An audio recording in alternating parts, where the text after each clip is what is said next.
श्री सद्गुरु महाराज की जय। श्री सद्गुरु महाराज की जय। श्री सद्गुरु महाराज की जय। आदरणीय सत्संग प्रेमी महान भाव, माताएं तथा धर्मशिलाएं बहनों, आज आप लोग सुनेंगे भगवान और भक्त का परीक्षा, कि भक्त ने भगवान से किस तरह का परीक्षा लिया और क्यों लिया। सुनने से पहले जो भी इस चैनल पर नए हैं, चैनल को सब्सक्राइब कर लें और लाइक करें।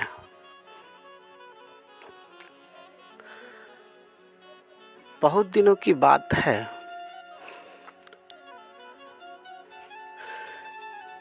जब कलयुग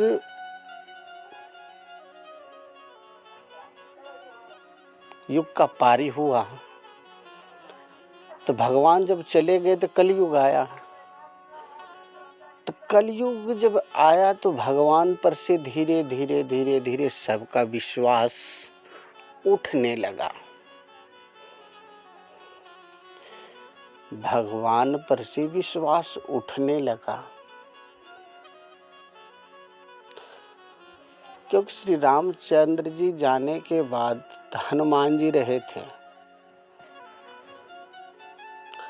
लेकिन हनुमान जी किसी को दिखाई देगा तब तो मानेगा कि उसका एक भक्त यहाँ पर है।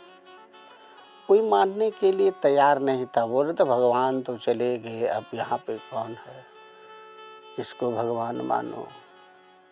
भगवान नहीं है इस दुनिया में। तो साधु संतों ने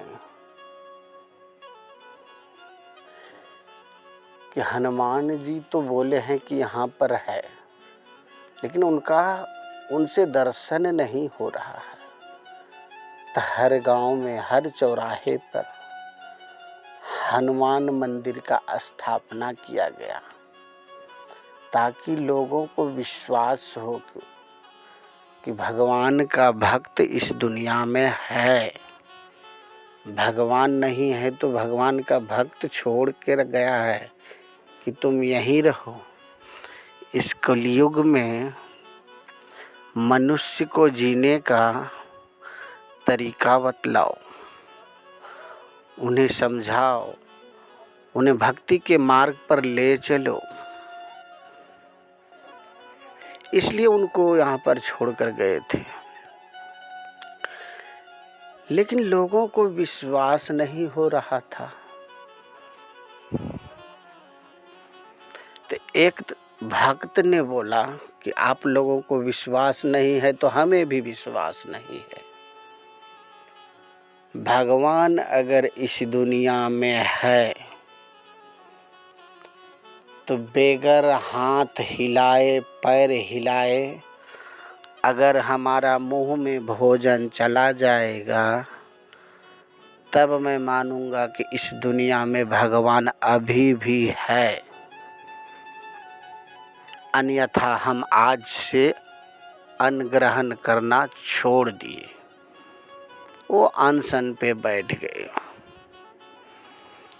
न पानी पिए न अन्न खाए। लोग उनको समझाए, अरे भाई भगवान है लेकिन तुम्हारे लिए क्यों आता। आज तक सुना है कि किसी को भोजन कराएगा, आकर के मुंह में खिलाएगा भगवान। भगवान नहीं है, उनको पूजा जाता है और तुम उनसे भोजन करना चाहते उनके हाथों से। उस व्यक्ति ने बोला कि मर जाना मेरे को मंजूर है, अगर इस दुनिया में भगवान है तो मेरे को भोजन स्वयं आकर कराए, नहीं तो मैं नहीं मानूंगा। तो गांव में रह रहे थे तो 10 आदमी 5 आदमी हर वक्त उसको समझाने के लिए आते रहते थे कि भाई खाना खा लो, खाना खा लो, कितना दिन भूखा रहोगे। कम से कम 10 दिन हो गए,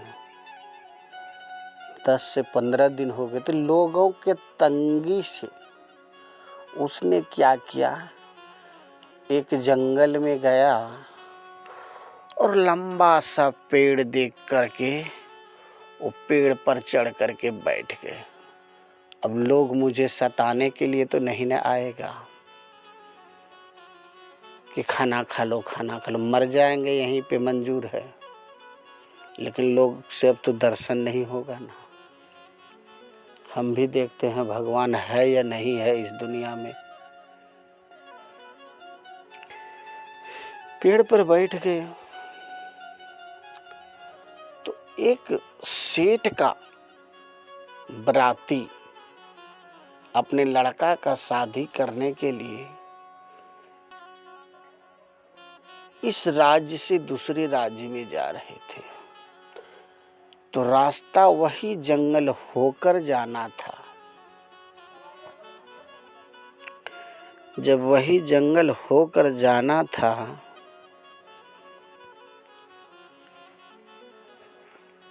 तो चलते, पहले तो बाराती पैदल चलते थे लोग, बैलगाड़ी से लड़का जा रहे हैं, सारा सामान जा रहा है, पैदल चलते थे।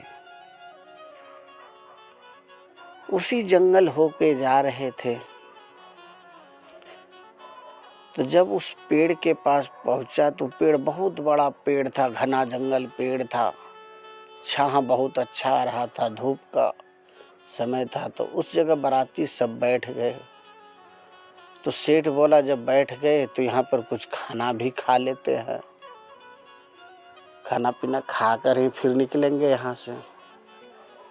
तो बाराती सब बोला ठीक है। सभी बाराती बैठे खाना खाने के लिए। सबके पत्ते में पूड़ी, बुनिया, सब्जी, मिठाइयाँ, रसगुल्ला, मतलब कि अच्छा मिष्ठान का भोज था।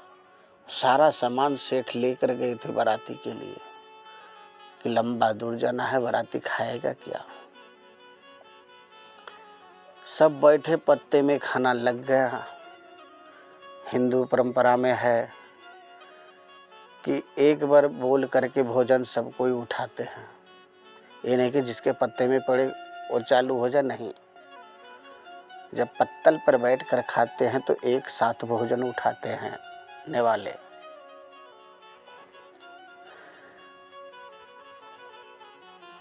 तो जब खाना सबके थाली में पत्ते पर लग गया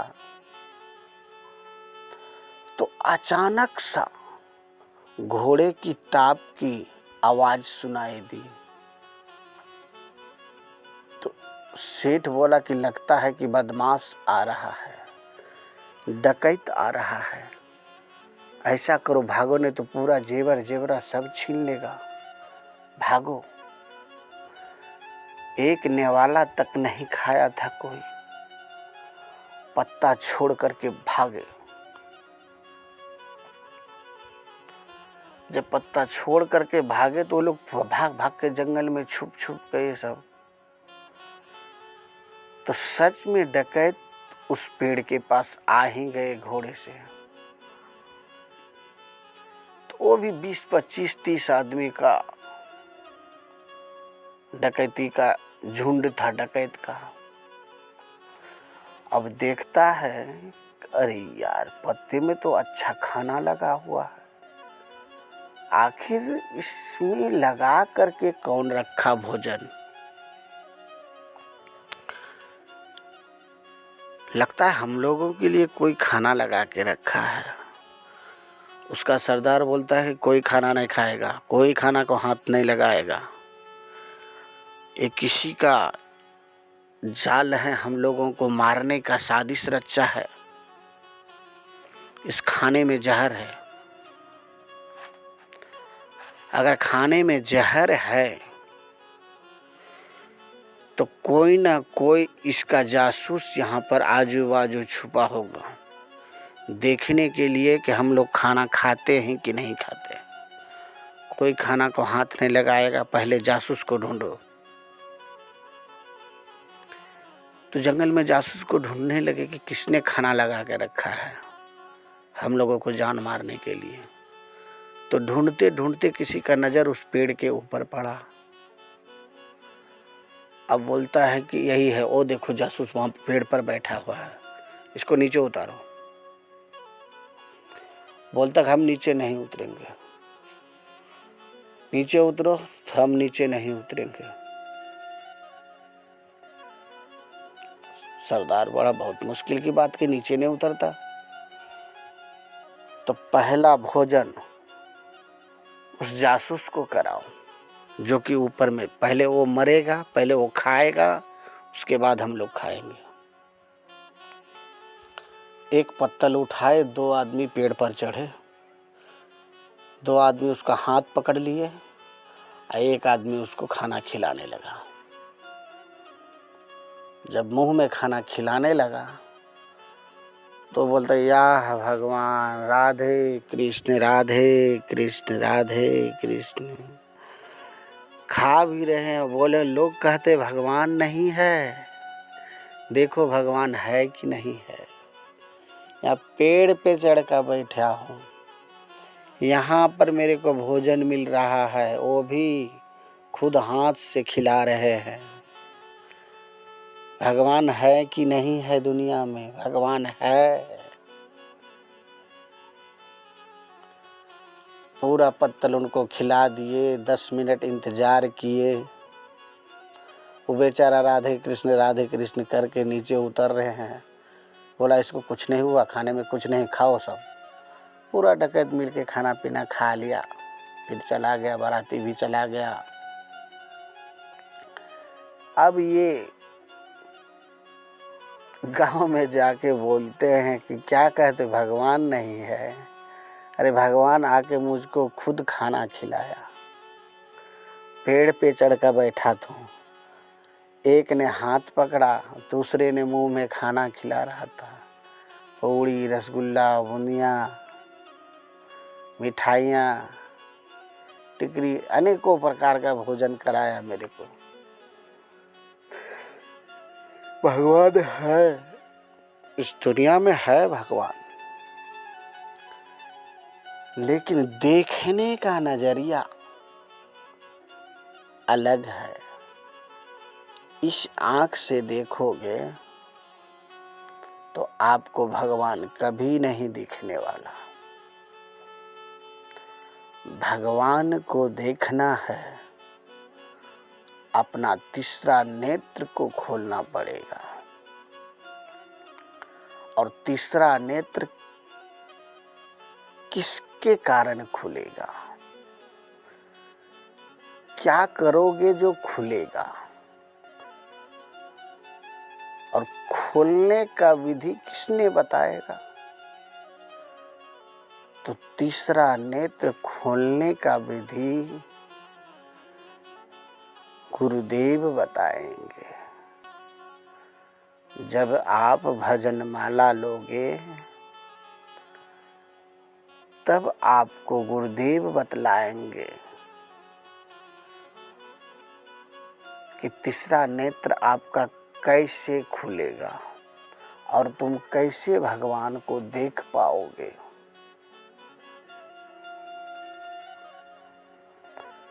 इस आँखों से केवल माया दिखता है, भगवान नहीं दिखता। इस आँखों से केवल माया दिखता कि ये मेरा पिताजी है, ये मेरी माँ है, ये मेरी पत्नी है, ये मेरा बेटा है, ये मेरी बहू है, ये मेरा बेटी है। खाली माया दिखता। और वो देखने से आपका उद्धार होने वाला नहीं है। अगर इस जीव का उद्धार चाहते हो तो आपको तीसरा नेत्र खोलना पड़ेगा, तब जाकर के आपको भगवान का दर्शन होगा। तो खुले आंखों में दर्शन कभी नहीं होते। 3 आंख एक बार नहीं खुलता, ये 2 आंख बंद होने के बाद तब जाके तीसरा आंख खुलता। अगर ये 2 आंखें खुले रहेंगे तो वो बंद रहेगा। जब इसे बंद करोगे तब जाकर के तीसरा नेत्र खुलेगा, तब आपको भगवान दिखेगा। वो भी आम आदमी अभी आंख बंद कर लिए, कहेंगे कहाँ खुला मेरा तीसरा नेत्र, तो कभी नहीं खुलेगा। इसको खोलने के लिए बोले कि गुरुदेव चाहिए, आपको गुरुदेव के पास जाना पड़ेगा, वही आपको विधि बताएगा। तब जाकर के लोगों को विश्वास हुआ कि हाँ भाई, इस दुनिया में भगवान है। तो भगवान को देखने के लिए संत के पास जाना पड़ता है। संत से जितने आदमी दीक्षा लिए सबको भगवान दिखे और अपना जीवन सुखमय चल रहा है। तो भगवान है, भगवान है, लेकिन देखने का अंदाज होना, तो सिर्फ विश्वास होना चाहिए। अगर आपका दिल में विश्वास है तो जहाँ पर विश्वास होता है ना, वहीं पे भक्ति होता है। बगैर विश्वास का कुछ नहीं होता। आजकल दुनिया में सबसे बड़ा विश्वास है। अगर विश्वास से आप भक्ति कर रहे हैं तब जाकर के आपको भक्ति करने का फायदा दिखेगा। अगर दिल में विश्वास नहीं है, चाहे कितना भी पूजा पाठ यज्ञ कुछ भी करा लो, तो कुछ होने जाने वाला आपका नहीं है। हम लोग दवाई खाते हैं तो विश्वास के साथ खाते हैं कि मेरा यह बीमारी ठीक हो जाएगा। डॉक्टर बोलते हैं ये दवाई लो, ये दवाई खाओ तुम ठीक हो जाओगे। दवाई हम खाते हैं, हम ठीक हो जाते हैं। होते हैं कि नहीं होते? ठीक हो जाते हैं। तो क्यों ठीक होते हैं? तो दवाई हमने विश्वास के साथ खाया, तब जाकर के हमारा बीमारी ठीक हुआ। उसी तरह भक्ति जो करो, श्रद्धा निष्ठा से करो, जिससे ये नहीं कि हम बोल रहे हैं कि संत मत कहें, जिसमें आपका रुचि हो, लेकिन भक्ति करो। मनुष्य का कर्तव्य है भक्ति करने का। ये मनुष्य जीवन जो मिला है हम लोगों को, भक्ति ही करने के लिए मिला है कि भक्ति भजन करो। जानवर भक्ति नहीं कर सकता है क्योंकि वो बोल नहीं पाता। तो भक्ति कौन कर सकता है? तो मनुष्य ही ऐसा ज्ञानी है जो कि भक्ति भजन कर सकता है। अन्यथा दूसरा कोई भी व्यक्ति भक्ति भजन नहीं कर पाएंगे। भक्ति करते रहो, फल का चिंता नहीं करो। फल तो स्वयं देगा ऊपर वाले, इतना ही कहकर मैं अपने वाणी को विराम लेता हूँ। श्री सद्गुरु